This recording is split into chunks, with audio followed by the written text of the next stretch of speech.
Le témoignage oral est aussi objectif que les sources écrites, photographiées ou filmées.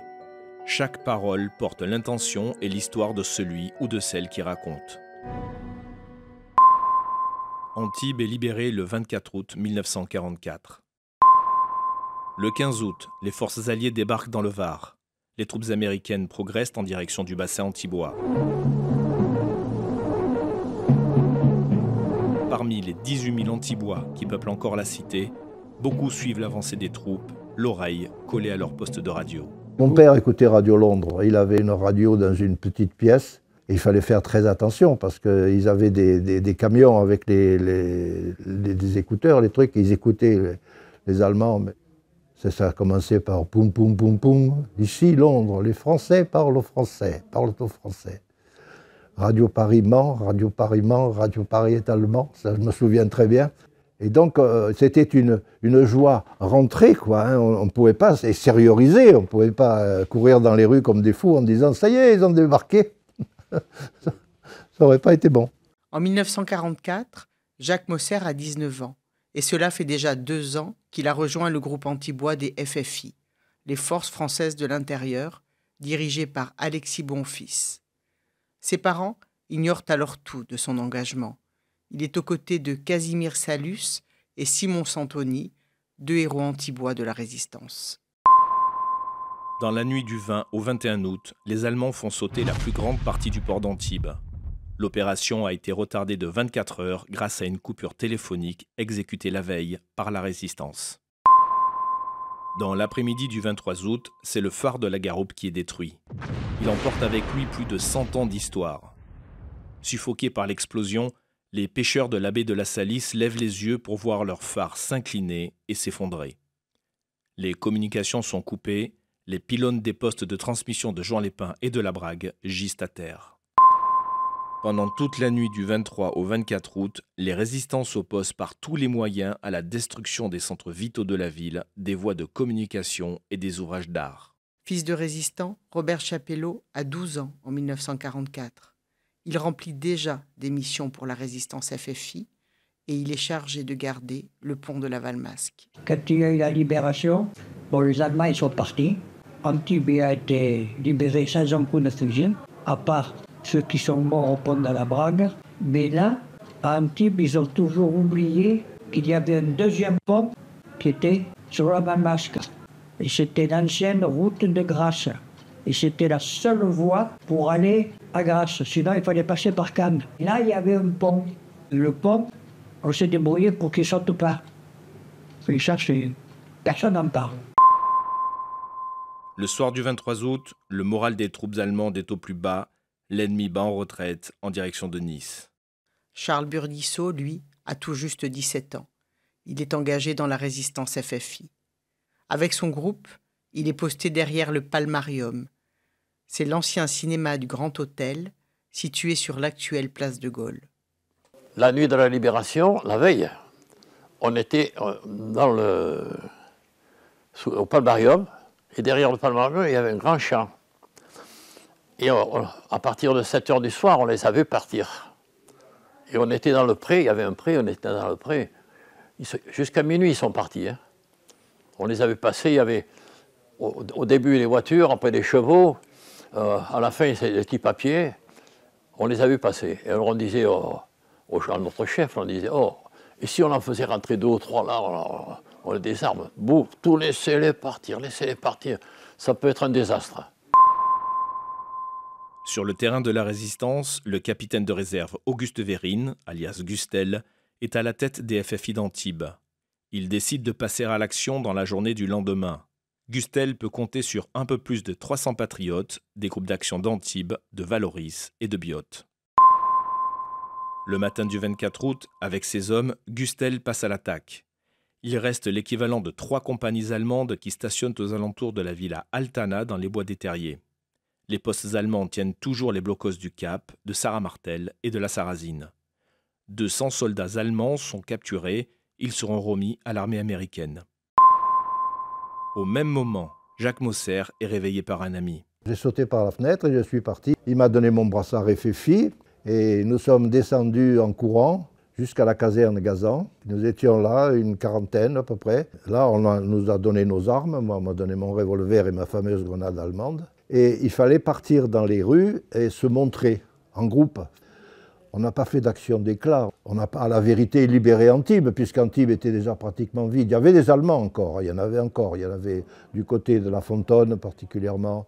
Mais dans la ville, les quelques Allemands qui étaient là, c'était des soldats polonais incorporés de force dans l'armée allemande, qui se rendaient alors bien volontiers. Ils étaient très contents. Hein. Vers 14 h, alors qu'en centre-ville, on s'apprête à fêter la libération, Gustel est prévenu d'un retour offensif des Allemands vers Antibes et Biot. L'accrochage a lieu sur le pont de la Brague, du côté de la Bonne Auberge. Marius Albert et Joseph-Charles Davert, deux résistants, tombent sous les tirs ennemis. Mais les Allemands sont cernés et faits prisonniers.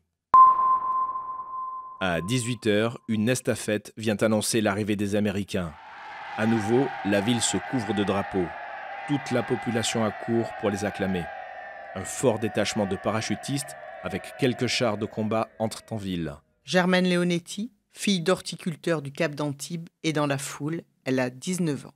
Oh, quand on a vu arriver les premiers, ils nous jetaient des chewing-gums. Oh, c'était formidable. Et ils nous ont porté de la farine. On avait du pain blanc. Oh, mais c'était formidable. Vous vous rendez compte du pain blanc? Qu'on avait toujours du pain noir, puisque les Allemands gardaient la farine. Ils nous donnaient ce qu'on donne aux animaux. Eh ben oui. En remontant chez lui, à la Croix-Rouge, Jacques Mosser fait une rencontre qui va influencer sa vie.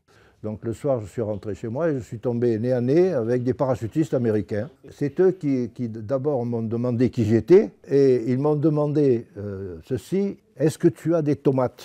Est-ce que tu as des salades Et je leur dis, ben, c'est pas compliqué, je dis, venez à la maison. Ils m'ont dit, ben attends, on revient. Et ils sont partis à leur campement et ils sont revenus une demi-heure après avec un blouson. Et dans ce blouson, il y avait des boîtes de conserve, pork and beans, sausage, etc., etc. Une cartouche de cigarette Camel. Et ils m'ont dit, this is not for you, this is for your dad. Ça, c'est pas pour toi, c'est pour ton père.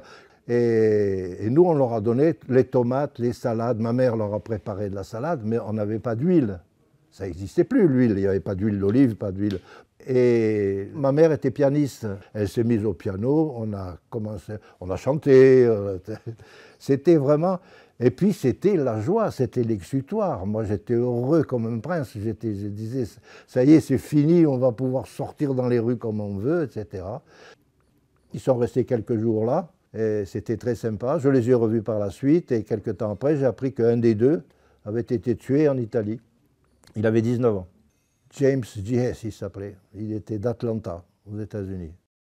À la fin de la guerre, Jacques a fait partie de l'organisation logistique de l'armée américaine. Après le 24 août, comme dans la plupart des villes, la période de l'épuration et de ses représailles a marqué les esprits. Jacques Mosser et ses frères de résistance quadrillent la ville.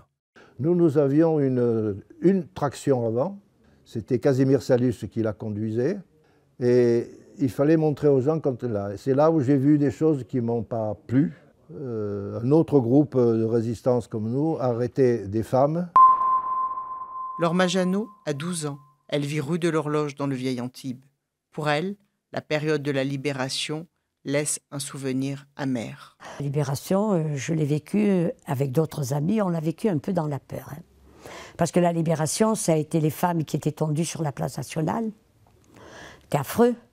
Et alors nous, on passait en courant, on se disait, bon Dieu, mais ils tondent, mais pourquoi? Est-ce que nous aussi, on va être arrêtés pour être tondus? C'était atroce. Vous savez, je crois que c'est la guerre, la période dans laquelle on a vécu, qui nous paraissait peut-être naturelle, mais qui ne l'était pas. Mais ça le devenait, parce qu'il y avait rien d'autre. Et cette vie-là vous marque, et vous marque à vie, parce que ça va conditionner toute votre vie d'adulte. Nous ne dirons jamais assez notre reconnaissance pour l'aide précieuse que les femmes ont apportée à la résistance. Les femmes d'Antibes surent se conduire vaillamment et être à la hauteur des missions qui leur étaient confiées, chacune à la place qui lui était assignée.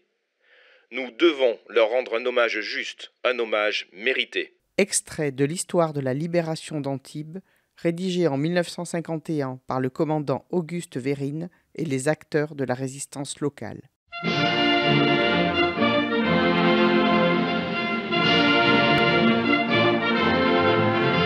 Le devoir de mémoire est fondamental.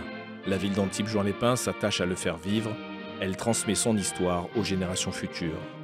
Tous les témoins que vous venez d'entendre ont livré leur mémoire de guerre, parfois avec beaucoup d'émotion. Depuis, tous ont disparu. Ce podcast est aussi un hommage à leur courage et à leur mémoire. Vous pouvez retrouver l'intégralité des témoignages à l'adresse antibes.fr/parole. Nous tenons à remercier les archives municipales, la Maison du combattant et les témoins à titre posthume. Un podcast de la ville d'Antibes-Juan-les-Pins réalisé par Florence Bellon et Jean-François Diaz.